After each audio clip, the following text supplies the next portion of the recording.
Ada kata-kata yang tajam dan kejam, menembus dengungan tenang di dalam bus itu. Istriku tersentak di sampingku, kepalanya tertunduk dalam gestur kesakitan yang sudah biasa kulihat. Pada saat itu, sebuah negara yang pernah kucintai berubah menjadi tempat yang tidak akan pernah bisa kudatangi kembali. Nama saya Julien, saya orang Perancis, dan tahun ini saya berusia 30 tahun. Saat ini saya tinggal di Perancis bersama istri dan putra kami yang berusia 3 tahun. Saya bertemu istri saya saat bekerja di Tiongkok, dan kami akhirnya menikah di sana. Saya bekerja sebagai seorang reporter dan sering bepergian ke seluruh dunia, dengan Perancis sebagai basis utama saya.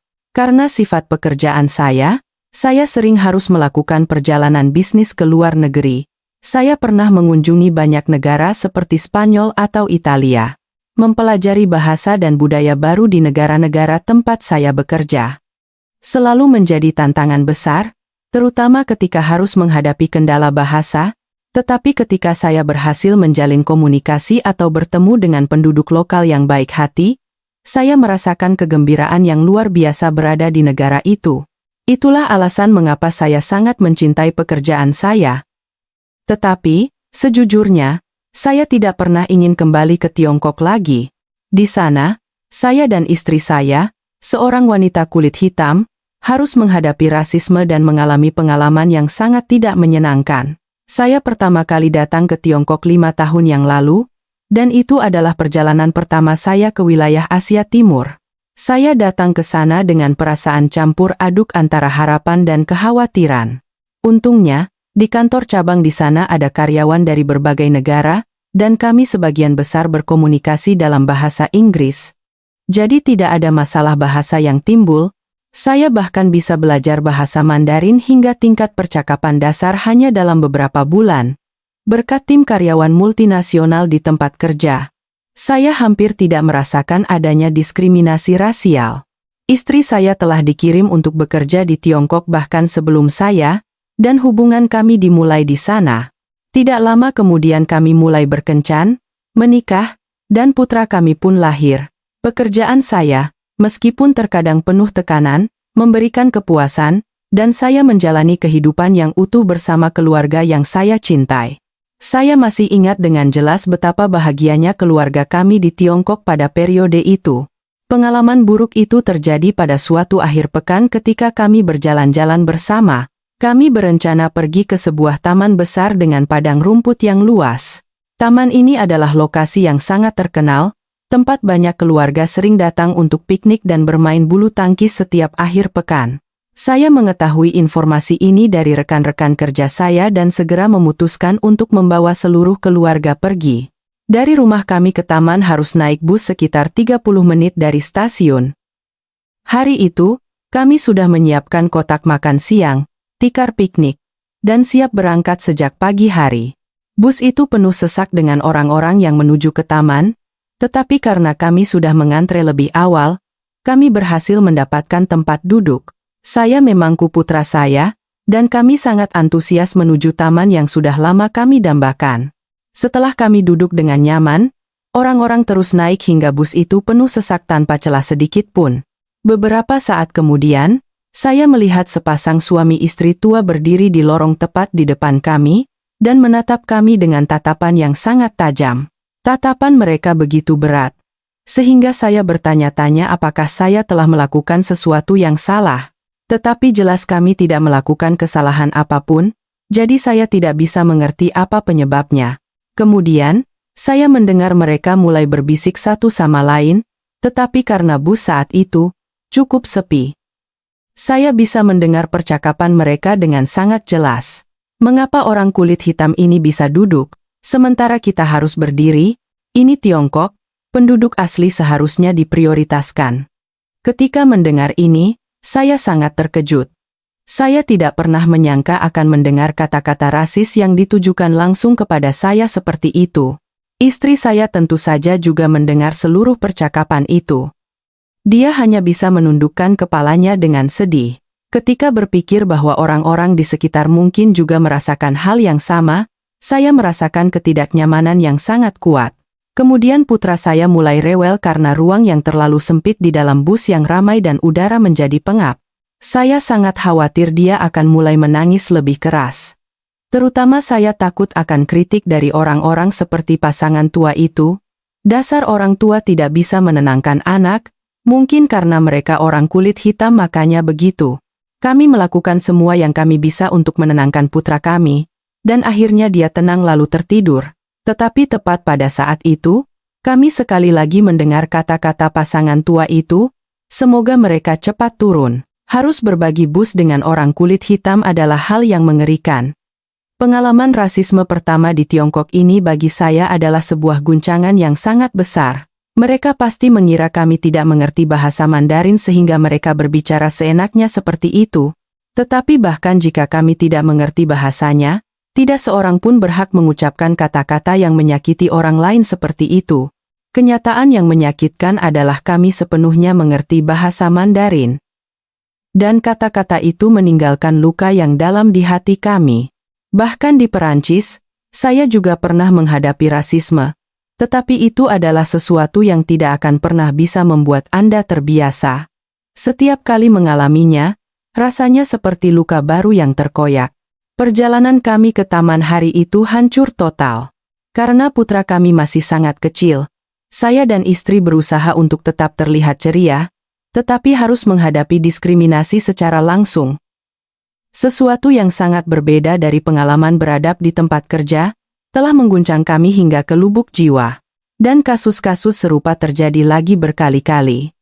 Misalnya, suatu kali, ketika kami pergi ke sebuah pusat perbelanjaan di dekat rumah, kami mampir ke sebuah toko pakaian. Saat kami sedang asyik memilih pakaian, saya mendengar sepasang suami istri berusia sekitar 30-an, sambil menunjuk ke arah keluarga saya, berbisik, "Apakah orang kulit hitam benar-benar akan membeli pakaian di sini? Mereka pasti tidak akan cocok mengenakan ini." Mendengar itu, kami benar-benar terdiam, tidak bisa berkata apa-apa dan akhirnya diam-diam keluar dari toko tanpa membeli apapun.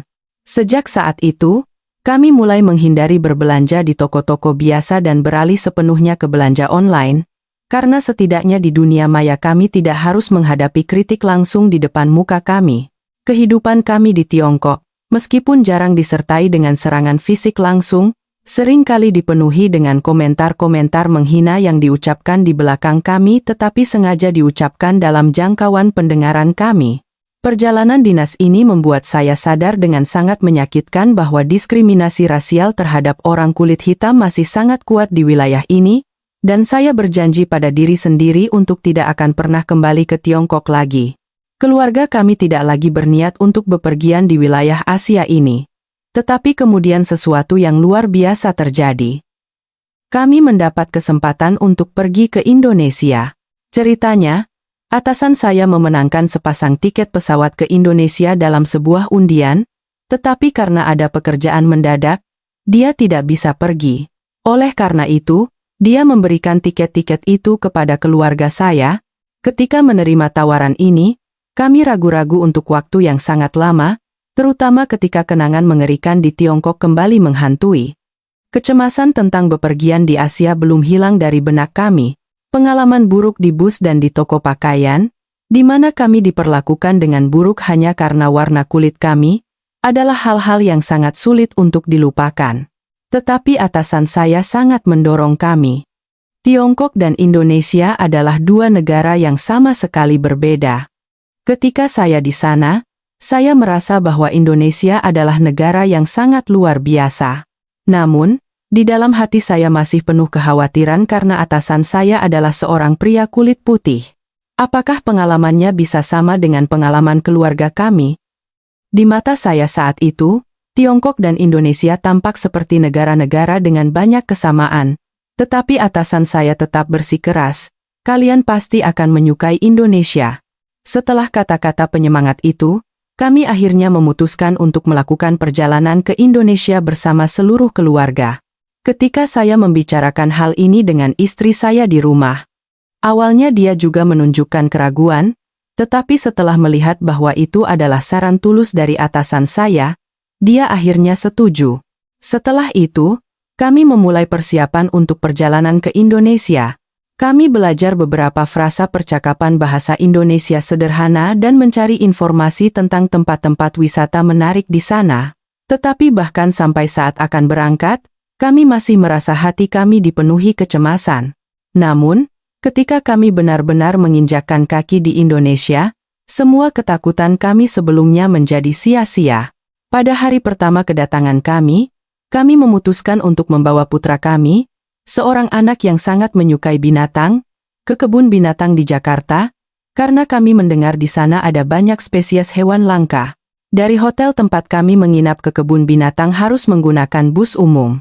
Kenangan menghantui tentang bus di Tiongkok segera muncul kembali di benak saya, rasa takut dan cemas bahwa kami akan kembali dihina atau dilecehkan karena warna kulit kami kembali dengan kuat. Tetapi karena ingin menyenangkan putra kami yang mencintai binatang, kami memberanikan diri untuk naik bus. Begitu kami naik, kami menghadapi sedikit masalah. Kami sama sekali tidak terbiasa dengan sistem pembayaran, dan tidak tahu persis berapa tarif yang harus kami bayar. Di luar, antrean panjang penumpang lain juga sabar menunggu untuk pergi ke kebun binatang, yang membuat kami semakin tegang. Pada saat itu, saya sangat takut akan dimarahi orang karena memperlambat perjalanan mereka, tetapi kemudian sesuatu yang tidak terduga terjadi. Seorang pria Indonesia yang mengantre tepat di belakang kami dengan sangat ramah memandu kami cara membayar tiket dengan benar.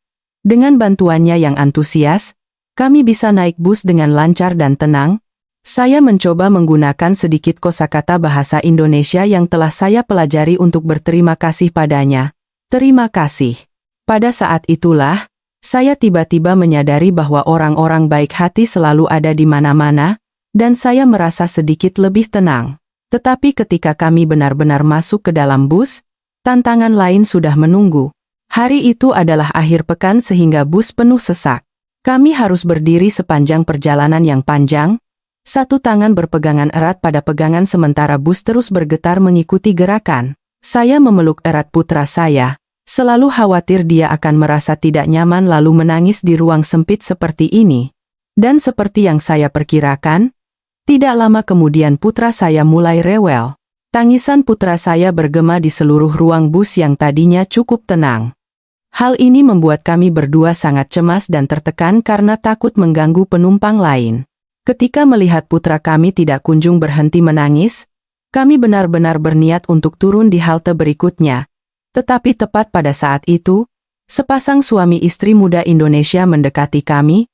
Kalau bapak dan ibu tidak keberatan, silakan duduk di tempat kami bersama si kecil, kata mereka dengan sangat sopan. Mereka dengan sukarela berdiri, dan memberikan 2 kursi mereka untuk keluarga kami. Kami merasa terkejut, sekaligus sangat berterima kasih atas kebaikan mereka yang luar biasa, sehingga kami dengan senang hati menerima tawaran itu. Pasangan muda ini bahkan menunjukkan perhatian pada putra saya. Lucu sekali anaknya. Umurnya berapa tahun? Mereka bertanya kepada kami dengan bahasa Inggris yang sedikit terbata-bata tetapi sangat tulus. Kami mengobrol singkat dengan mereka, dan entah sejak kapan, putra saya benar-benar berhenti menangis dan mulai bermain dengan tenang. Pengalaman ini benar-benar meninggalkan kesan yang sangat kuat dan mendalam bagi kami berdua tentang kebaikan dan kemanusiaan orang-orang di sini. Dari pria yang membantu kami membayar tiket, hingga pasangan muda yang memberikan tempat duduk, dan juga penumpang lain di bus, tidak ada satupun yang mengucapkan kata-kata celaan, atau menunjukkan ketidaksenangan ketika putra saya rewel. Tindakan semua orang itu terukir dalam di benak kami. Ketika kami tiba di halte dan turun dari bus, pasangan muda itu bahkan melambaikan tangan kepada putra saya dengan sangat ramah, dan anak saya pun dengan gembira melambaikan tangan kembali kepada mereka. Pada awalnya kami sangat takut akan merepotkan semua orang, tetapi kenyataannya justru sebaliknya. Sejak kejadian itu, saya dan istri terus-menerus menyaksikan dan mengalami kehangatan masyarakat Indonesia. Kami menyadari bahwa di antara negara-negara Asia, Indonesia benar-benar negara yang sangat baik hati dan toleran. Kemudian, selama perjalanan kami menjelajahi Indonesia, kami seringkali menemukan gestur baik dan kehangatan dari penduduk lokal di banyak tempat wisata yang berbeda. Saya ingat suatu kali, Ketika keluarga kami sedang makan siang di sebuah restoran, putra saya tidak sengaja menumpahkan segelas air ke meja. Sementara kami berdua panik mencari cara untuk membersihkannya, orang-orang Indonesia yang duduk di meja sebelah dengan cepat datang dan membantu kami membersihkan tumpahan itu. Sebuah tindakan kecil, namun hangat seperti itu memberikan kesan yang sangat besar bagi kami, dan kami benar-benar berterima kasih pada budaya tolong-menolong di mana orang membantu satu sama lain tanpa prasangka apapun terhadap warna kulit atau ras. Saya dan istri kemudian bahkan saling berkata bahwa jika hal ini terjadi di Tiongkok, kami pasti sudah dimarahi habis-habisan. Di lain waktu, ketika kami sedang berkunjung ke sebuah toko souvenir, saya tidak sengaja meninggalkan ponsel pintar saya di sebuah rak pajangan. Ketika saya baru saja melangkah keluar dari toko, seorang wanita Indonesia menyadarinya dan dia bergegas mengejar untuk mengembalikan ponsel itu kepada saya. Pengalaman ini sekali lagi menjadi kesempatan bagi kami untuk merasakan dengan jelas kebaikan hati orang Indonesia, yang sangat berbeda dengan apa yang pernah kami alami di Perancis, di mana jika Anda tidak sengaja kehilangan barang, kemungkinan besar tidak akan ada yang peduli, atau lebih buruk lagi, seseorang akan mengambilnya tanpa niat mengembalikannya kepada pemiliknya. Tetapi di Indonesia, saya melihat banyak orang yang bersedia bertindak benar dan baik tanpa ragu-ragu, tindakan membantu orang lain tanpa pamrih. Ini meninggalkan kesan yang tak terhapuskan di hati saya, menunjukkan kepada saya sifat baik dari orang Indonesia.